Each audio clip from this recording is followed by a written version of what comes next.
आप देख रहे हैं द टारगेट 365। बलरामपुर जिले में कस्टोडियल डेथ का मामला सामने आया है। बलरामपुर जिले के संतोषी नगर निवासी 30 वर्षीय गुरुचंद मंडल जो एनआरएचएम कार्यालय में संविदा पर प्यून की नौकरी करता था, उसकी पत्नी रीना मंडल 20 दिन पूर्व घर से अचानक गायब हो गई। उसकी गुमशुदगी की रिपोर्ट बलरामपुर थाने में उसने दर्ज कराई। शक के आधार पर पुलिस गुरुचंद मंडल से पूछताछ कर रही थी और गुरुवार की दोपहर भी करीब 2 बजे उसे थाने में बुलाया गया था। इसी बीच करीब 3:30 बजे उसने थाने की टॉयलेट में गमछे से फांसी लगा आत्महत्या कर ली। घटना की जानकारी लगते ही काफी संख्या में स्वास्थ्य विभाग के कर्मचारी और परिजन थाने पहुंच गए और न्यायिक जांच की मांग करने लगे। इस पूरे घटनाक्रम के बाद देर शाम होते ही सभी स्वास्थ्य कर्मचारी थाने के सामने चक्काजाम कर पुलिस मुर्दाबाद के नारे लगाने लगे। कुछ ही देर बाद आक्रोशित भीड़ ने थाने में जमकर तोड़फोड़ मचाते हुए पथराव शुरू कर दिया, जिसे रोकने पुलिस ने आंसू गैस के गोले भी छोड़े। स्वास्थ्य विभाग की डीपीएम स्मृति एक्का का कहना है कि गुरुचरण की मौत की निष्पक्ष जांच होनी चाहिए ताकि ये पता चल सके कि आखिर थाने में ऐसी क्या स्थिति और परिस्थिति निर्मित हुई जिस कारण से इसने आत्महत्या कर ली।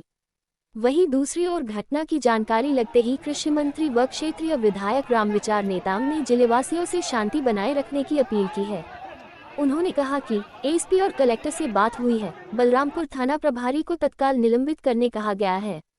मामले की निष्पक्ष जांच होगी। मौत संदिग्ध है, किसी को बख्शा नहीं जाएगा। लोग कानून व्यवस्था को हाथ में न लें।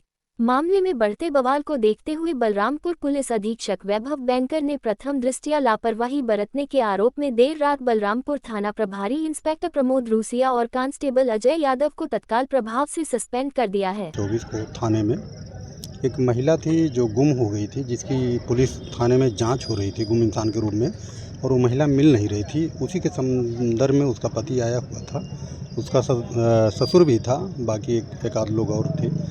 और उसका पति अभी दोपहर में जो है गमछा लिया था, बाथरूम करने गया थाने में।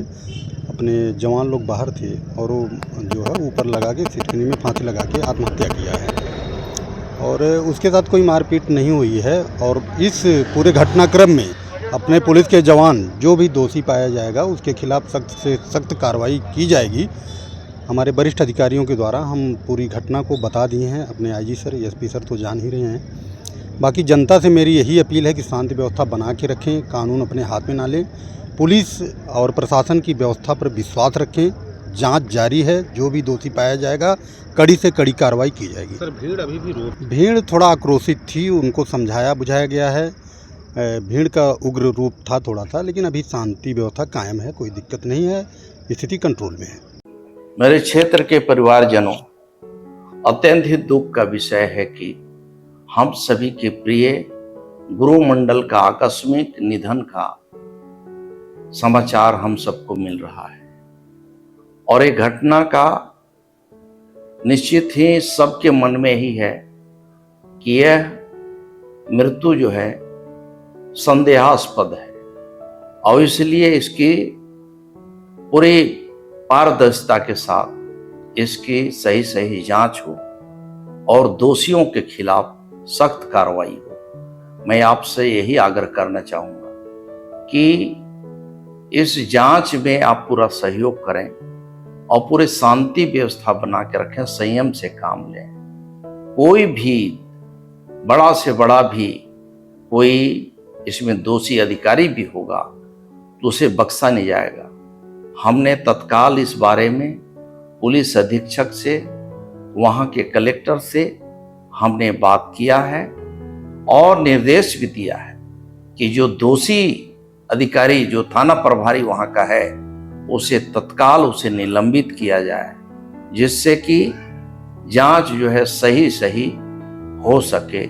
मैं पुनः आपसे यही आग्रह करना चाहूँगा कि अभी पूरा पीएम रिपोर्ट आने तक आप संयम बना के रखें, संयम बरतें और किसी भी प्रकार से कानून को अपने हाथ में ना लें। ये सरकार आपकी सरकार है।